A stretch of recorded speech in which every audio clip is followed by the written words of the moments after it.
椿だぜ。チカなのよ。今回は有名な青いヒーロー、ソニックをプレイしてもらうわよ。やっぱレトロゲームならマリオとソニックは外せないよな。ってみんなサムネ見てるんだからそんなボケは不要なのだぜ。分かってても乗ってくれる優しさ。ということで今回はタイトーのアクションゲーム、ソニックブラストマンをプレイしてもらうわよ。アーケード版は知ってるんだけどな。ジャンルが変わるほどのアレンジ移植、出来栄えはいかに。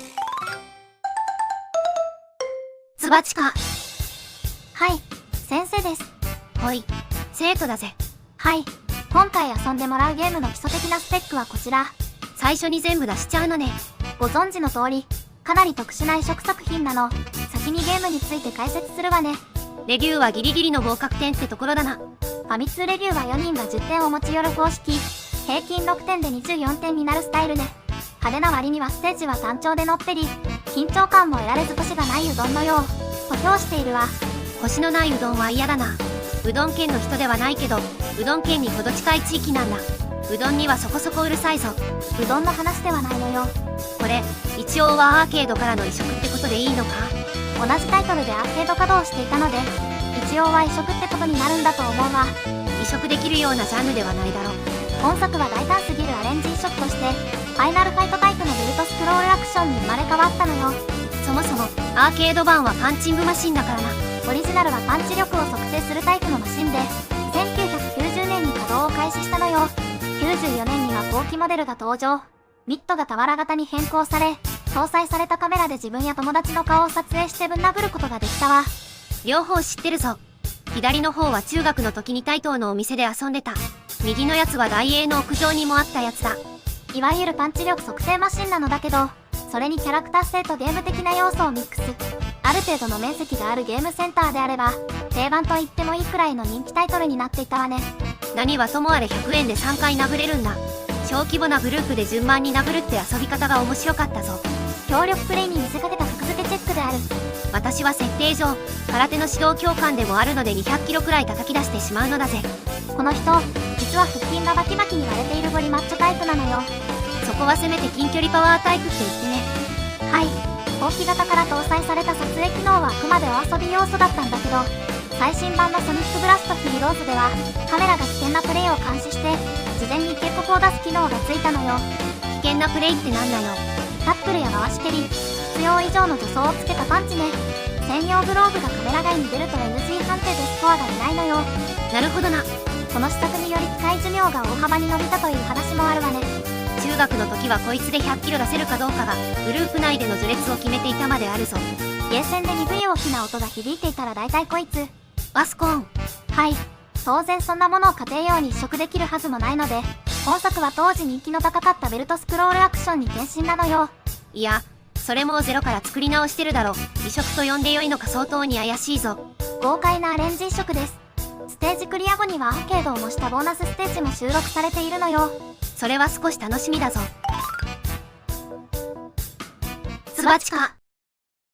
ゲーム開始の前にオープニング視聴の儀。対等ロゴだな。数多くのクソゲーを生み出したことでも有名な会社なのだけど、日本にアーケードゲームを広めた偉大な火付け役であるという部分も忘れてはいけないのよ。スペースインベーダーのタイトーだな。はい、本作の主人公は遥か星の彼方からやってきた正義のヒーローなのよ。こいつもそうだし、前回の焼きそばもそうなんだけど、アメコミを軽くディスってるよね。私のパンチを受けてみろ。はい、私のパンチを受けてみろ。難易度設定はノーマル、残機は最大5でスタートだ。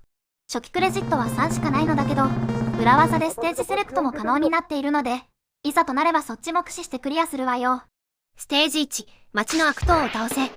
ヒーローにとっては簡単なお仕事ね。キャラはなかなかに大きい部類だな。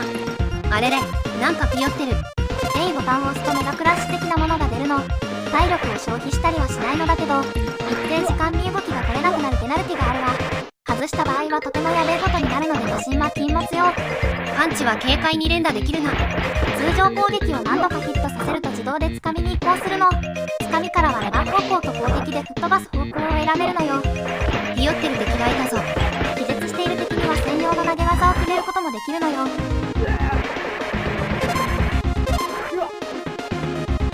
徒歩がとても遅い。難点として挙げられる問題点の一つね。遅いよ。そのジャイアントスイングが気絶時専用の技ね。周囲の敵も巻き込むことが可能なのよ。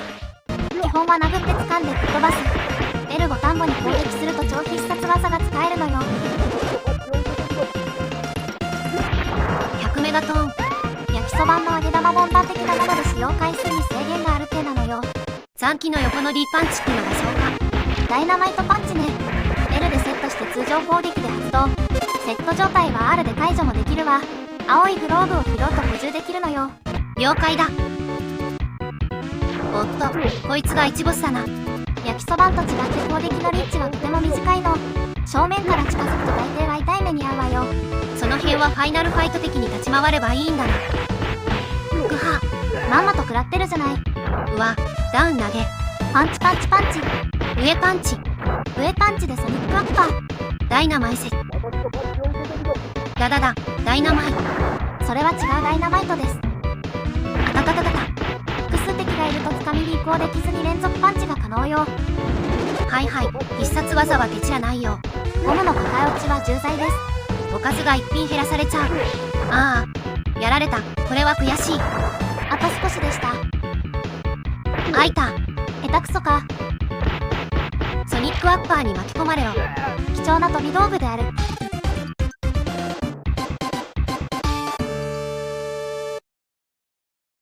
はい。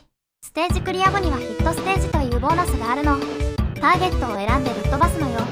おっと、これはアーケードのノルマセレクトじゃないか。よし、軽くトラックをぶっ飛ばしてみようか。操作が少し特殊なので注意よ。どういうこと？レバガチャでパワーを貯めて、中央を目押しするのよ。レバガチャ？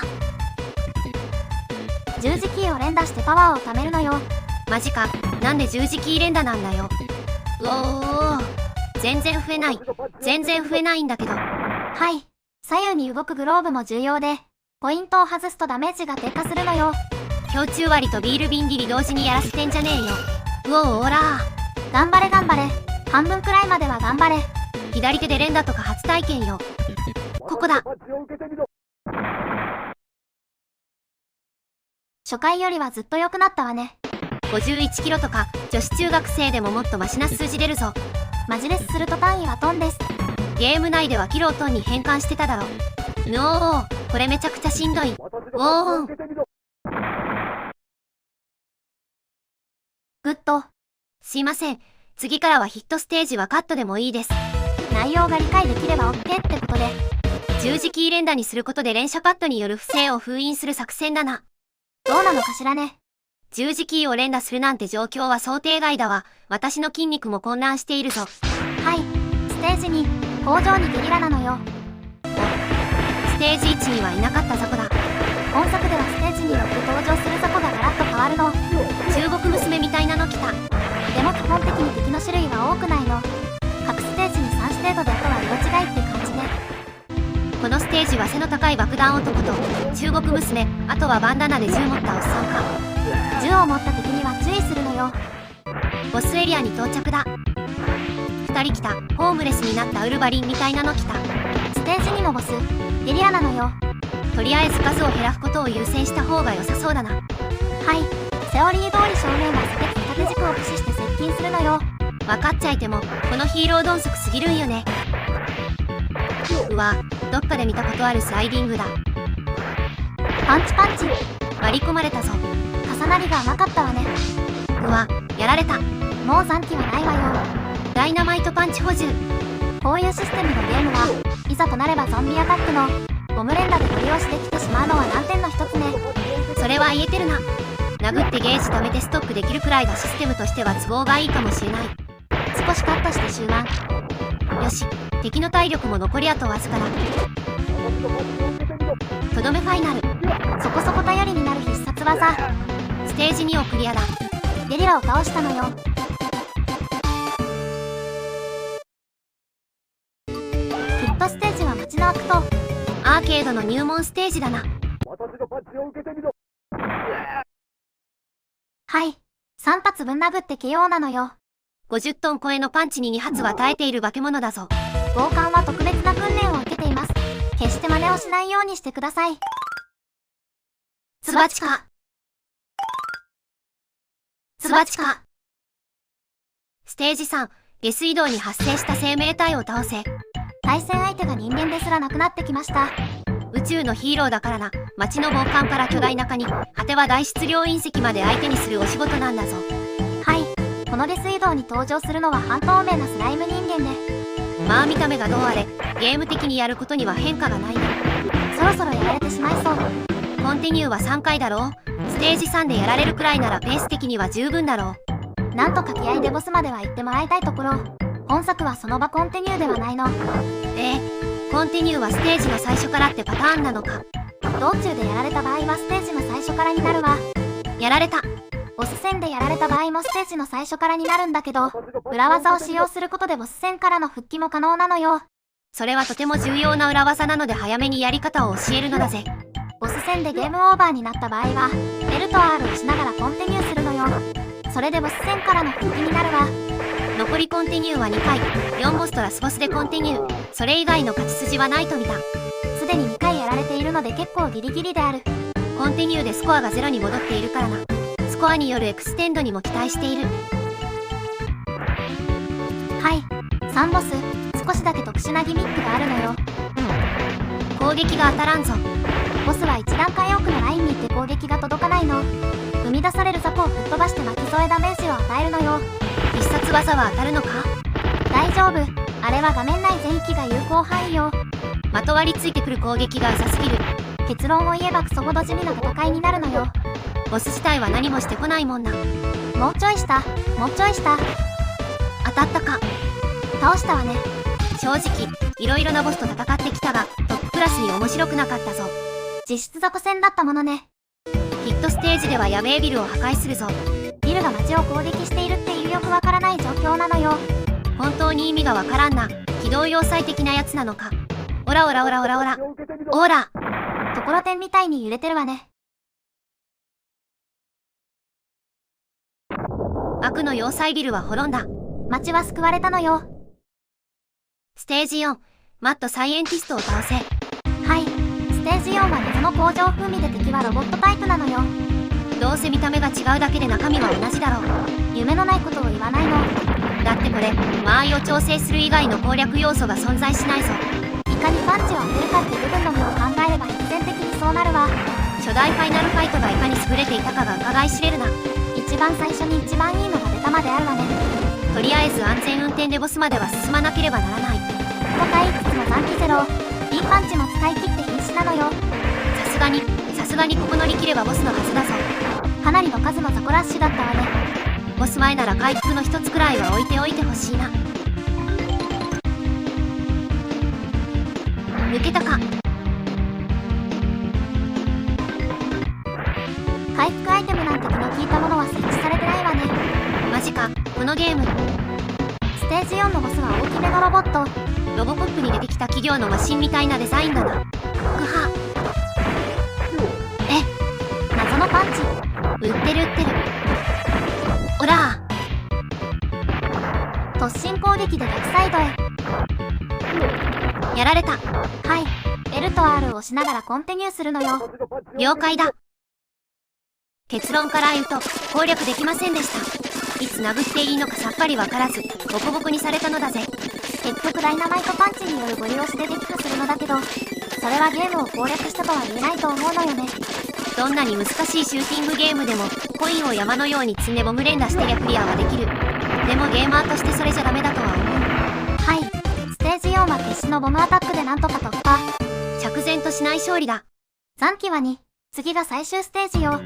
ボスまで行ければ同じ方法で攻略できそうだな。ヒットステージはレベル4。巨大なカニよ。結局順番に全部やる流れなのか。最終ステージクリア後にはヒットステージはないわよ。そういうことは先に言おうね。大質量隕石なんてなかった。はい、巨大ガニの解体ショーが始まるよ。飛んだ。反対側も飛んだ。だいぶずれた。結構飛んだ。威力半減しちゃった。下の足、残ったわね。倒してた。地球は救われた。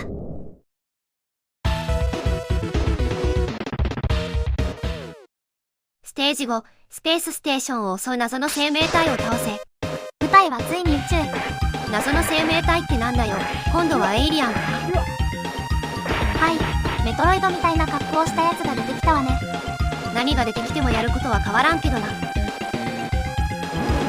なんだなんだ。ある程度体力が減ると変身するのよ。うわ、何をするだ。やめろ。変身を1回残してるタイプの敵。変身後はリーチが長くなるので距離をうまく詰めるのよ。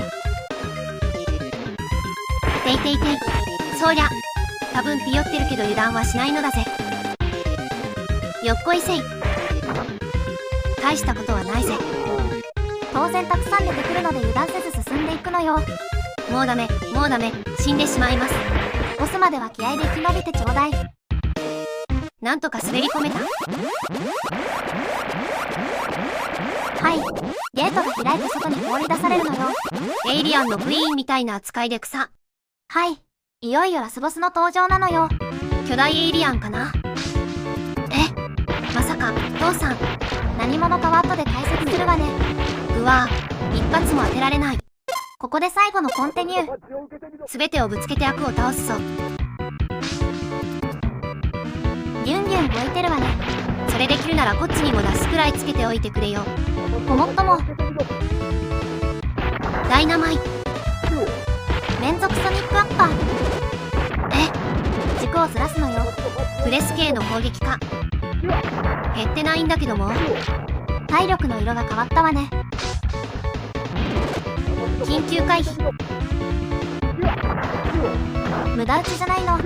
なんだこいつ、くっそ強いぞ。デンジャー。無敵回避。大ピンチである。あかんやろ、あの無敵技。出したら最後まである。少し詰めるわよ。ボコボコにされながらも無連打である。むちゃくちゃしてくるやん。ダイナマイ。もうちょっと。ダイナマイトはもうないが残機はあるぞ。スーパーウリャッチョ。まさかのとどめである。君はヘビーブラストマンって言うんだね。ライバルキャラという設定でダークサイドのブラストマンなの。続編にも登場するみたいよ。続編があるんだよな。恐ろしいことに。はい。無事にクリアできたところで雑にレビューしてもらえるかしら。全然無事ではないけどな。そうだな。ツボは抑えてるようで、ちょっとずれてるな。この手のゲームってやっぱり爽快感って大事だと思うのよ。全体的にもっさりしていてスピード感に乏しいってのは痛い部分だ。攻撃が短く当てにくい。そこは間合いの管理って意味でこのゲームの根幹となる部分なんだが、いかんせん徒歩が遅い。そういう意味では細かな位置調整がとてもシビアなんだ。敵の方は割とスイスイと動いているからな。使用できるキャラクターが一人というのも、この手のゲームで言えば寂しい部分ではあるな。その一方でキャラは比較的大きく、技も多彩な方だな。時代を考えれば、超必殺技を備えているという部分は珍しい。ゲーム内容こそ違えど、アーケードの内容をボーナスステージとして採用しているのは嬉しい配慮だ。荒削りではあるが、比較的知名度の高い自社 IP で、流行りのベルスクアクションを作るという選択は間違ってないだろう。時代的に格闘ゲームやベルスクアクションがとても人気があったのよね。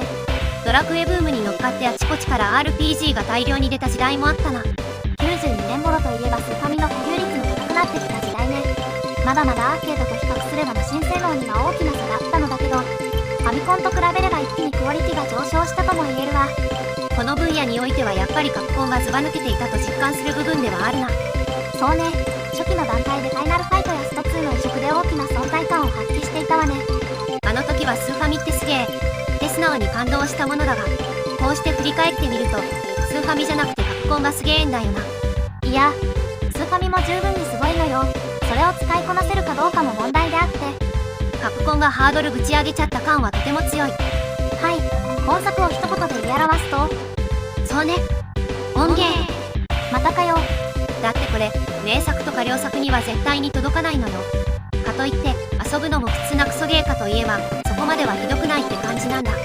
かといってかもなく不可もない普通のゲームかといえば少しストレスを感じる部分も確かにある。波かといえば少し劣る、そんなポジションかな。余談ですが続編タイトルでは劣化された不満点の多くは解決、スピード感も増して使用可能キャラも3人に増えているのよ。それは素晴らしい。ちゃんと成長できる開発だったんだな。開発関連のお話は次回作を遊ぶことがあればそこで解説するわ。あれ、まさか開発が違ってる系のお話？つばちか。はい、無事にクリアできたところで今回はここまで。今回も恐ろしい対戦相手だったぜ。ラスボスがかなりの暴れん坊だったわね。4ボスもぶっちゃけ手がつけられなかったけどな。精進が足り。こんな感じにレトロゲームの話題や実況プレイをしているチャンネルだ。まだの人はぜひチャンネル登録してくれよな。トップページのリンクをクリックすれば X のアカウントにアクセスできるのよ。少し早めの投稿予定を知りたい人はフォローしてくれよな。その上にあるチャンネルの概要欄をクリックすると干し芋やマシュマロを投げられるわよ。欲しいもは Amazon の欲しいものリスト。何かご支援いただければこの辺の空いてるスペースが賑やかになるかもしれません。マシュマロ質問はたまったらネタにするのだぜ。動画のコメント欄でも全然大丈夫よ。というわけで最後までのご視聴ありがとうございました。次回もお楽しみに。また遊びに来てくれよな。またね。はい。当チャンネルはレトロゲームを扱っているわ。なんだ今更。でも今年は最新ゲームも遊ぶかもしれないわ。そういうことするとチャンネルが壊れるって言ってたろ。旧作のリメイクなら話は別よ。現在セガはベアナックルやゴールデンアックス、忍びの新作を開発中なのよ。それはぜひやりたいです。